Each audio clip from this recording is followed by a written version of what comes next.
কখনো কি এমন হয়েছে কাউকে চমকে দিতে গিয়ে নিজেই চমকে গেছেন? জীবনে কিছু মুহূর্ত আসে যেগুলো গল্পের মতো। ও হেনরি ঠিক এমনই একটি গল্প লিখেছিলেন। পার্কের বেঞ্চে বসে থাকা দুটো অপরিচিত মানুষের গল্প। আর শেষটা, সেটা না শুনলে বিশ্বাসই হবে না।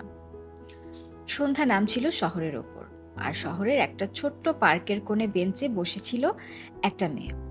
তার পোশাকটা ধূসর সাদামাটা দেখতে, কিন্তু যে চোখ একটু বোঝে সে দেখলেই বুঝতো কাপড়টা সস্তা না। মাথায় হ্যাট আর মুখে পাতলা একটা ভেইল, হাতে একটা বই। সেই বইয়ে তার চোখ, কিন্তু মনটা যেন অন্য কোথাও। মেয়েটাকে দেখলে প্রথমেই চোখ আটকে যায়। পোশাকটা সাদামাটা ধূসর রঙের, কিন্তু যেভাবে বসে আছে, যেভাবে মাথা নাড়ছে, সেটাই একটা আভিজাত্য আছে, যেটা কোনো পোশাক দিয়ে ঢাকা যায় না। মুখে পাতলা একটা ভেইল, আর চোখ দুটো সেই ভেইলের আড়াল থেকেও যেন আলো ছড়াচ্ছে। পাশে একটু দূরে একটা ছেলে দাঁড়িয়েছিল। কয়েকদিন ধরে সে মেয়েটাকে দেখছে, কিন্তু কাছে আসার সাহস হচ্ছিল না। সেদিনও হয়তো হতো না, কিন্তু তখনই একটা ঘটনা ঘটল। বই পড়তে পড়তে মেয়েটার হাত থেকে বইটা পড়ে গেল, বেঞ্চ থেকে বেশ খানিকটা দূরে। ছেলেটা আর দেরি করলো না, এক দৌড়ে বইটা তুলে আনলো, হাসি মুখে বলল, এই নিন।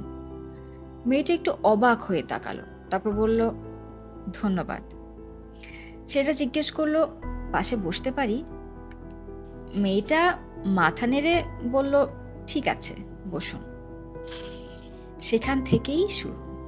কথায় কথায় মেয়েটা বলল, আমি এখানে আসি কারণ এখানে এলে একটু শ্বাস নিতে পারি। আমার আসল জীবনে এই সুযোগটা নেই। ছেলেটা জিজ্ঞেস করলো, কেন?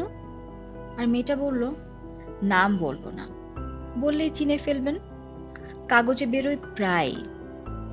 ছেলেটা মনোযোগ দিয়ে শুনতে লাগলো মেয়েটার কথা। মেয়েটা বলতে লাগলো, বড় বড় ডিনার, থিয়েটার, পার্টি, এই নিয়েই তার জীবন। সব কিছুতে টাকার ছড়াছড়ি, কিন্তু এই জীবনটা তাকে শ্বাস নিতে দেয় না। তাই সে পালিয়ে আসে এই পার্কে, এই বেঞ্চে, যেখানে কেউ তাকে চেনে না। ছেলেটা শুনছিল। একটু পরে আস্তে জিজ্ঞেস করলো, আপনার গাড়ি কি বাইরে অপেক্ষা করছে? মেয়েটা হাসলো, হ্যাঁ, কোনার রাস্তায় দাঁড়িয়ে আছে, সাদা গাড়ি, লাল চাকা, তার ড্রাইভার বাইরে বসে আছে তার জন্য। তারপর মেয়েটা ঘুরে তাকালো ছেলেটার দিকে, আচ্ছা, তুমি কি করো? ছেলেটা একটু থামলো, তারপর বলল, আমি ওই সামনের রেস্টুরেন্টের ওখানকার ক্যাশিয়ারের কাজ করি, খুবই সাধারণ।